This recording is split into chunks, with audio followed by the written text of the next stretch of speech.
오늘 본문은 예수님께서 이 제자들과 소위 최후의 만찬을 나누시면서 마지막으로 주셨던 그런 말씀 가운데 있는 부분입니다.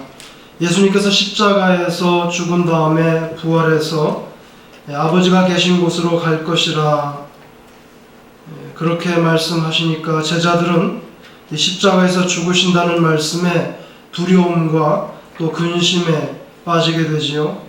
그때 제자들을 향해서 요한복음 14장 1절에 너희는 마음에 근심하지 마라. 하나님을 믿으니 또 나를 믿으라. 이렇게 믿음의 필요성에 대해서 강조하셨어요. 믿음은 모든 것을 초월합니다. 비록 세상에서 많이 가진 것이나 각종 학위를 우리가 받아서 크게 배운 것이 없어도 하나님 앞에서는 믿음이 있다고 하면 그 사람이 진짜 부자고 그리고 그 사람이 진정한 지혜자라 이렇게 말할 수 있습니다. 믿음은 그 속에 엄청난 위력이 있는데요. 그 믿음을 후원하시는 분이 이 세상에서 가장 큰 능력을 지니신 우리 하나님이시기 때문에 그런 줄로 믿습니다. 예수님이 이제 제자들을 떠납니다. 십자가에서 돌아가실 것이고, 그런 예수님이 제자들에게 무슨 말씀을 남기겠어요? 오늘 예수님께서 본문에서 이제 십자가를 지시기 전에 주신 말씀을 보면 믿음에 대해서 강조하시는데, 예수님을 믿으면 우리는 어떻게 살 수 있는가? 오늘 본문에 세 가지를 우리에게 강조하셨는데, 그 첫째는 염려할 필요 없다. 두 번째는 너희들도 큰 일을 행하게 된다. 그리고 세 번째는 내 이름으로 구하라. 그러면 내가 응답하겠다. 주실 줄로 믿고 구하는 거죠. 믿지도 않고 구합니까? 믿음이 있으면 내 이름으로 구하라. 그 응답하겠다. 이런 교훈을 주셨어요. 여러분, 우리가 이 땅에 살면서 얼마나 근심이 많습니까? 예수님께서 우리가 예수님을 진심으로 믿으면 제일 먼저 하시는 말씀이 근심하지 않는 사람이 된다. 오른쪽 다리에 마비가 오는데 너무 신경 쓰이죠. 장단지에서부터 발가락까지 아침에 일어나면 전기 쫙 통하고 기분 안 좋잖아요. 그런 분이 있었는데 늘 신경 씁니다. 이렇게 살다가 언젠가는 내가 마비가 완전히 올지도 모르겠구나. 한 번은 자기 부인과 함께 어떤 모임에 가서 식사를 하는데 이런 감각이 좀 살아있나 싶어서 하던 대로 오른쪽 다리를 꽉 꼬집어 봤는데, 그리고 나서 부인을 보면서 슬픈 목소리로 여보, 내 다리가 이제 완전히 마비됐나봐. 꼬집어도 아프질 않아. 부인이 귓속말을 합니다. 여보, 지금 당신이 꼬집는 건 내 다리야. 내 거라고. 잘못된 근심, 그런 걱정 속에서 사시지 않는가. 여러분, 솔직히 생각해 보세요. 여러분이 한 10가지 근심이 있다면 제 생각에는 그 10가지 가운데 9가지는 실제로 일어나지 않아요. 거의 안 일어납니다. 14장 1절에 너희는 마음에 근심하지 말라. 아주 예수님께서 단호하게 말씀하잖아요. 하나님을 믿으니 또 나를 믿으라. 예수님께서 이제 내일이면 십자가에서 돌아가실 분입니다. 그 상황을 느끼고 있는 불안해하는 제자들을 향해서 주신 말씀이에요. 조지 뮬러는 이렇게 말씀합니다. 믿음이 나타나면 근심이 사라지고, 믿음이 사라지면 근심이 나타난다. 그렇게 말했습니다. 분명한 것은 우리가 하나님께 대해서 바로 알고 바로 믿을 때 우리에게 담대한 신앙이 생긴다는 거예요. 브룩스 쿡이라는 목사님이 있는데 당신의 계획을 믿음으로 세우라, 이런 책에서 이런 이야기였습니다. 미국 남부지방에 사는 어떤 청년이 한겨울에 자기 친구를 방문하기 위해서 와이오밍에 왔는데, 그때 날씨가 섭씨 5도쯤 됐는데, 섭씨 5도쯤 된 날 오후에 이 두 사람이 이제 차를 몰고 시골길을 달리게 됐는데, 가다가 꽁꽁 언 호수를 보고 차를 세우고 호수 구경시켜준다고 해서 내렸습니다. 와이오밍에 사는 친구는 차에서 내리자마자 호수 한가운데로 막 뛰어서 들어갔어요. 근데 남부에서 온 친구는 조심스럽게 얼음 위를 걸어 들어가면서 호수 가운데로 막 친구는 뛰어가는데 자기는 뛰어가지 못하고 조심스럽게 호수 가장자리에서 이렇게 왔다 갔다 했는데, 갑자기 보니까 거기서 큰 소리가 들리는 거예요. 차 소리가. 차 소리 들리는데 딱 돌아보니까 어떤 농부가 트랙터를 타고 얼음을 지나가고 있어요. 트랙터를 몰고 호수를 지나가고 있는 거예요, 지금. 그 모습을 보고 자기 발을 딱 보니까 자기는 발을 딱 이렇게 세워가지고 조심조심 호숫가에서 걷고 있는 것을 발견하게 됐다고 하는 그런 이야기입니다. 겁이 나가지고요, 안쪽으로 들어가지도 못하고요, 뛰지도 못하고요, 겨우 발끝으로 서 있는데 저쪽에 농부가 트랙터 몰고 얼음 위로 호수 가운데로 건너가는 거예요. 무엇 때문에 이런 차이가 생기는가? 그것은 그 지방의 농부는 이 호수의 얼음이 얼마나 두껍게, 얼마나 단단하게 얼어있는지를 잘 알고 있지만, 이 남부에서 온 청년은 눈 오는 것도 제대로 못 본 사람인데 잘 모른다는 거죠.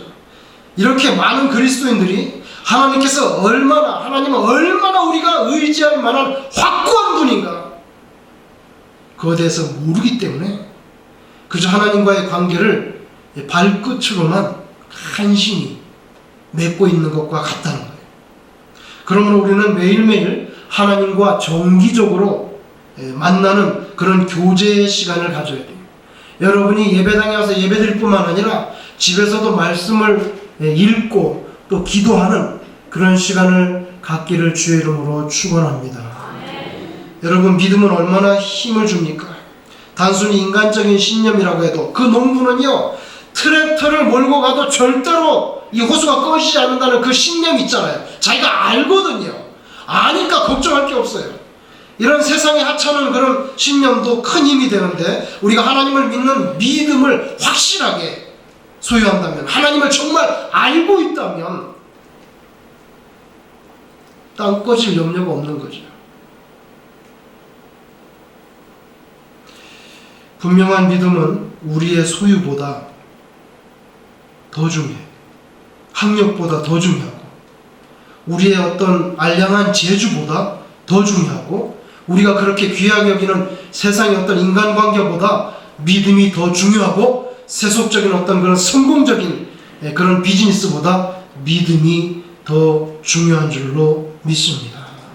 어떤 경우에도 하나님과의 관계성, 주께 대한 믿음, 예수님의 보혈로 우리가 구원받은 것, 하나님이 창조주라는 것, 그래서 내 세포를 헤아리신다는 것, 성령님이 우리 심령에 오셔서 예수님을 향한 믿음을 격려하시고 우리에게 신경 쓰신다는 것, 그런 믿음이 확실하다면 근심이 찾아와서 우리를 괴롭힐 수 없어요. 영원한 생명을 향한 길은 확정됐습니다. 내가 곧 길이요, 딱 부러지게 말씀하잖아요. 그 생명의 길은 확정됐어요. 예수님께서 십자가를 지고 죽으실 것을 결심하셨기 때문에, 그리고 그 약속대로 길을 가셨고 부활하셔서 그 생명의 길을 확정하셨어요. 큰 것이 확정됐는데 자잘한 것들이 문제가 되겠어요? 삶과 죽음, 하늘과 땅, 현재와 미래, 이런 하나님의 준비가 완료됐어요. 이제 우리는 그 하나님께 대한 확고한 신뢰를 품고 있는가, 아니면 잘 믿지 못하는가, 그것만이 우리에게 남아있는 질문이에요. 우리에게 필요한 일은 근심하는 일이 아니라 성삼일체 하나님을 우리 마음 중심에 모시고 사는 것, 그것인 줄로 믿습니다. 예수 믿는 사람 근심하지 않아요. 나도 모르게 한숨이 나오네. 어떤 사람은요, 자기가 한숨 쉬는 걸 몰라요. 옆에 사람은 그 사람이 한숨을 쉬니까 야, 저 사람은 또 땅이 꺼지게 한숨을 쉬는구나 알지만 자기는 한숨 쉬는 걸 몰라요. 예수를 분명하게 믿는 그런 성도는 그 한숨이, 그 근심이 변하여 찬송이 될 줄로 믿습니다. 예수 믿는 사람은 어떤 사람인가? 두 번째, 예수님이 이런 말씀하시고 오늘 본문에 너희들은 큰 일을 행할 수 있다. 여러분, 사람은 먹는 것으로만 살 수 없어요.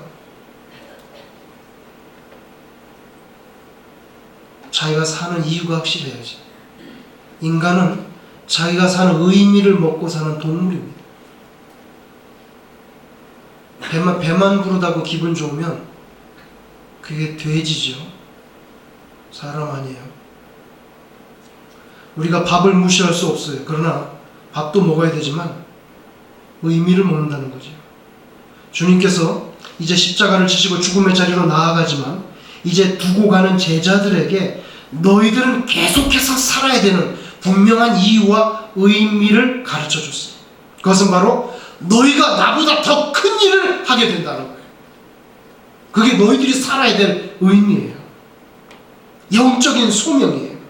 실제로 훗날 제자들은, 여러분 우리가 성경책을 보면 이 팔레스틴 땅을 벗어나서 더 멀리 나가서 더 많은 사람들에게 하나님의 나라와 예수 그리스도의 복음을 전파할 수 있었어요. 오늘 보면 12절에 주님은 제자들이 주님보다 더 큰 일을 할 수 있다고 하는데 이건 제자가 위대해서 그런 건 아니에요. 주님이 승천하신 다음에 성령님께서 오셔서 너희들을 이끌어 주실 것이기 때문에 나보다 더 큰 일도 할 수 있다는 거예요. 그래서 오늘 본문 12절 여러분 한번 들어보세요. 나를 믿는 자는 내가 하는 일을 그도 할 것이요 또한 그보다 큰 일을 하리니 이는 내가 아버지께로 감이라. 이게 무슨 말입니까? 너희들이 나보다 더 큰 일을 할 수 있는 이유는 내가 하나님, 성부 하나님께 돌아가기 때문이지. 그게 무슨 말이에요? 제자들이 큰 사역을 감당하는 거하고 성자 예수님이 성부 아버지께로 돌아간다는 거하고 이 두 가지 변수 가운데 관계가 무슨 관계가 있습니까? 이게 관계가 있어요. 이는 내가 아버지께로 감이라. 뭐예요? 내가 아버지께로 가야 그들에게 누가 임해요? 성령이 임하거든요. 성령이 임하면 너희들은 나보다 더 큰 일 할 수 있어. 그 말씀이에요 이게. 그래서 너희들이 더 큰 일을 한다는 것과 내가 성부 하나님께로 돌아간다는 것, 이 사이에 아주 타이트한 인과관계가 있는 거예요. 여러분 허준을 아실 거예요. 허준.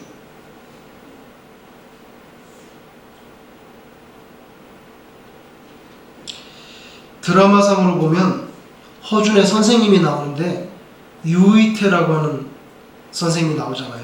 스승이 드라마에는. 근데 실제 역사 속에는 유이태가 허준의 선생님이 아니라고 하는데 한 100년 뒤에 나온 사람이래요. 허준은 1500년대 사람이고 유이태는 1600년대 사람이고 그가 돌아가시기 전에 유이태가 돌아가시기 전에 1713년 1715년 두 번 숙종의 병을 고쳤습니다. 내노라는 어휘도 못 고쳤는데 유이태가 야인인데 숙종의 병을 고쳤어요. 그것도 물만 가지고. 그래서 유이태에게 숙종이 말을 한 필 하사했어요. 15년. 그래서 말 타고 고향으로 갔어요.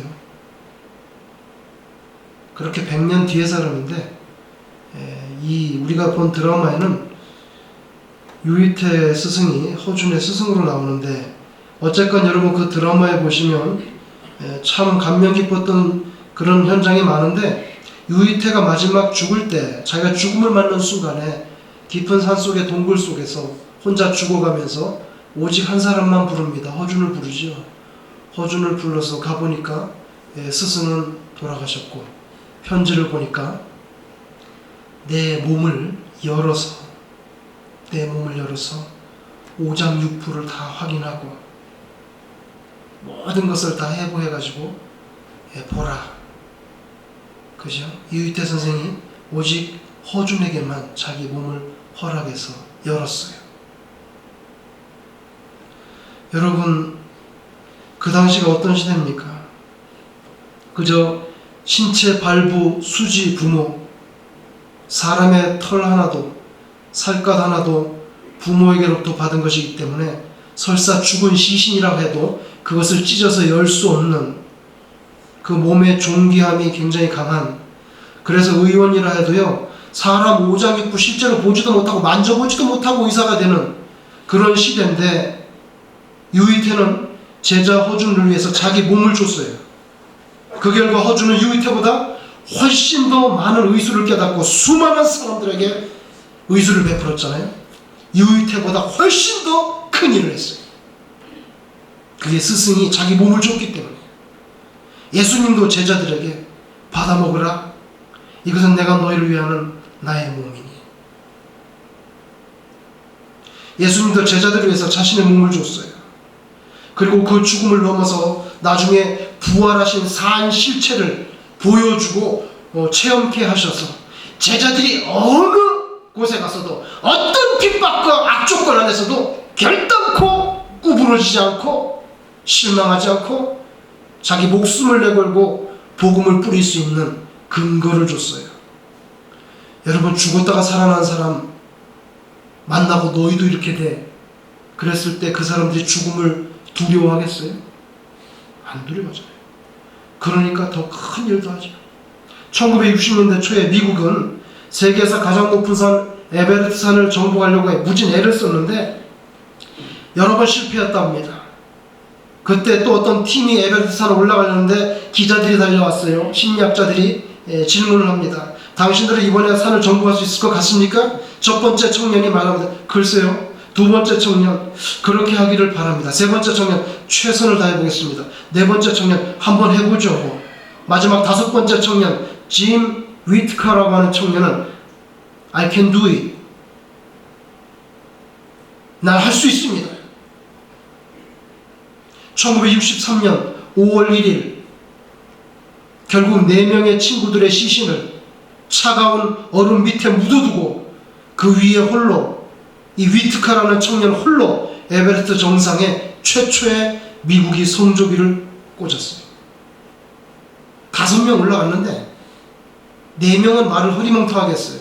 글쎄요. 한번 해보죠. 그렇게 되길 바랍니다. 근데 마지막 짐 위트카는 난 반드시 할 수 있어요. 그 말대로 됐어요. 여러분, 이런 세상적인 신념도 이렇게 큰 힘이 있는데요. 절대 주권자 예수님을 믿는 이들에게 하나님의 뜻 안에서 강구할 때 능치 못함이 없는 줄로 믿습니다. 너희들이 큰 것을 한다잖아요. 할 수 있지 그럼. 그러면 될 것이고, 아유 우리는 메뚜기 같은데 또 그러면 안 될 것이고. 여러분, 우리가 위대해서가 아니라 성령님이 우리와 함께 하심으로 우리가 이 세상에 하나님의 나라를 확장하고 예수님을 증거하는 그런 위대한 신자로 쓰임받게 될 줄로 믿습니다. 마지막 세 번째로, 예수님께서 나를 믿어라, 하나님을 믿고 또 나를 믿어라, 나의 이름으로 구하라, 그러면 내가 응답하겠다. 여러분, 주식회사 중에 피스 코리아, 평화 코리아라고 하는 그런 회사가 있는데요. 그 대표이사가 신중규라고 하는 장로님이에요. 이 신준규 장로님이 6.25 때 부산으로 피난을 갔는데 영도에 가가지고 조그만 문방구를 열었어요. 그러면서 이분이 기도했다고 합니다. 하나님, 내 지금 영도까지 내려와가지고 조그만 문방구 하나 열었는데 이것을 통해서 하나님 역사하셔서 내 비즈니스가 좀 큰 사업체가 되게 해주세요. 그런데 하나님께 영광 돌리겠습니다. 그냥 앉기만 하면 밤낮으로 하나님께 기도했대요. 저도 그런 적이 있었는데, 국민학교 때. 그냥 화장실 가서도 기도하고, 길거리 가면서도 기도하고, 밥 먹으면서도 기도하고, 그냥 눈 떠 있을 때 항상 기도했는데, 소원이 있었어요. 소원이 있었는데, 그 소원이 이루어졌어요. 그 소원이 뭐냐면은, 국어, 산수, 사회, 자연 시험 보고 395점 맞아서 1등 하는 게 내 소원이었어요. 지난번에 한번 말한 것 같은데. 근데요, 진짜 395점 하나 틀렸어요. 근데 제가 그때 국민학생이었는데요, 그 기도가 이루어지는 걸 보고 이거 진짜 된다. 이거 진짜 되네. 그 다음에는 이제 대학교 1학년 때 병 걸려서 나 이제 한 1, 2년 내로 죽을지도 모르겠구나. 좀 억울해. 여러 가지로 억울하네. 그래서 하나님, 너무 이렇게 젊은데 아직 내가 대학교 1학년인데 그러면 되겠습니까? 좀 봐주세요. 맨날 기도했어요. 그랬더니 한 1년 지난 다음에 병이 완전히 끝장나고 뚝 떨어졌어요. 여러분, 이 신준규 장로님이 밤낮으로 기도했다. 영도에서 10달쯤 됐는데 그 문방구 조그만 게 도매업체로 성장하는 걸 체험했어요. 그리고 나서 이분이 내가 이제 공장을 돌려서 뭘 만들어야 되겠다. 나중에 1959년에 이 호치키스 있죠? 스테이플러를 만들고 그 침을 만들었어요. 제 서랍 속에 그 PC에서 나온 그 호치키스 침이 있어요. 제가 한국에서 이민 올 때 가져왔던 거 아직도 있어요. 평화공업사.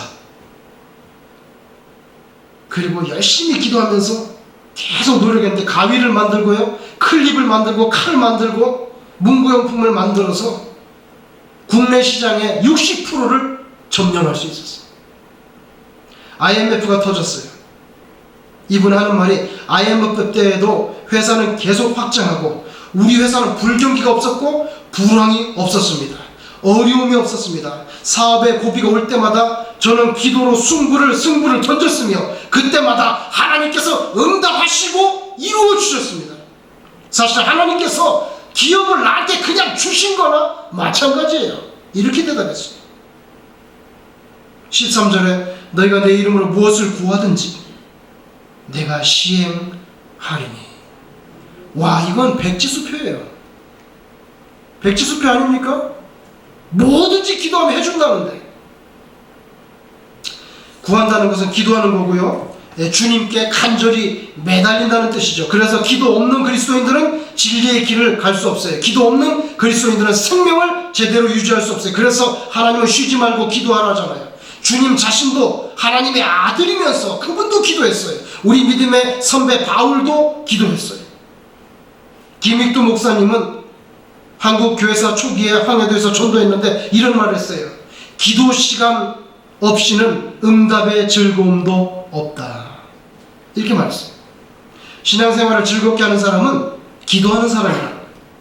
기도가 간절하면 하나님의 뜻에 합당한 기도라고 믿고 또 확신하고 매달리면 하나님께서 응답하시고 그 인생이 보람이 생기고 기뻐하게 될 줄로 믿습니다. 근데 그렇게 되는 이유가 있어요. 왜 그렇게 기도를 들어주시냐고. 이유는 우리의 영광이 아니에요. 하나님의 영광을 드러내기 위해서 기도를 들어주신다는 거예요. 오늘 12절에 너희가 내 이름으로 무엇을 구하든지 내가 시행하리라. 이는 아버지로 하여금 아들을 인하여 영광을 얻으시게 하려 함이라. 나의 영광이 아니고 나의 이름으로 나의 이름으로 기도하자. 예수 이름으로. 그러니까 홍길동의 영광이 아니라 예수님 이름으로 기도해서 하나님 아버지께 영광 돌려드리도록 기도를 이루어주겠다는 거예요. 그러니까 우리가 만약에 복을 받았으면, 아니면 복을 앞으로 받으면 나의 자랑을 드러놓으면 안 되고, 오직 누구의 영광? 아버지의 영광만 나타내야 돼요. 그게 계약이에요. 들어는 주시는데, 그런데 하나님의 영광을 나타내라는 거예요. 계약대로 하기만 하면 되지. 여러분, 지금은 없어졌지만, 새로 짓고 있지만, 여러분이 잘 아시는 뉴욕에 세계무역센터가 있었어요. 1973년 4월 4일 오픈해가지고, 여러분 아시는 대로 2001년 9.11 때 무너졌잖아요. 110층까지 있습니다. 어떤 독일 청년이 아래서부터 거기 110층까지 계단으로 걸어서 올라간 것을 기록한 것을 보니까 30층쯤 걸어갔을 때 숨을 헐떡거리고, 마지막 110층에 올랐을 때 자기가 완전히 기진해서 뻗었대. 1시간 40분 걸렸대요. 그런데 엘리베이터 타고 110층까지 올라가면 28초 만에 올라갑니다. 엘리베이터 타고 가지 뭘 그렇게 걸어가려고 그래?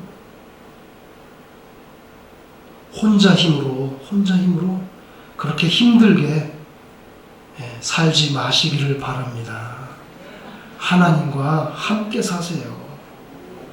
우리가 용을 쓴다고 해서 용이 되겠어요? 우리가 용 쓴다고 용 되겠냐고요. 위대하게 되는 것은 하나님께서 해주시는 줄로 믿습니다. 그러니까 믿고 그냥 줄기차게 하나님을 붙잡으세요. 그게 나아요. 뭐 하려고 1시간 40분 땀 뻘뻘 흘리면서 가요? 엘리베이터 타면 28초 만에 간다는데. 여러분, 하나님의 영광에 합당한 뜻이고 기도라면 반드시 우리에게 응답해 주실 줄로 믿습니다. 여러분, 예수 믿잖아요. 오늘 요한복음 14장에 말씀하잖아요. 나를 믿어. 그리고 근심하지 마라. 근심하지 마라. 큰 일을 하게 된다. 그리고 나 예수의 이름으로 기도해. 하나님 아버지의 영광을 위하여 반드시 응답해 주겠다. 말씀을 믿고 우리가 기도해서 살아있는 하나님의 능력을 저와 여러분이 다 체험하는 그런 복된 인생 되시기를 주의 이름으로 축원합니다.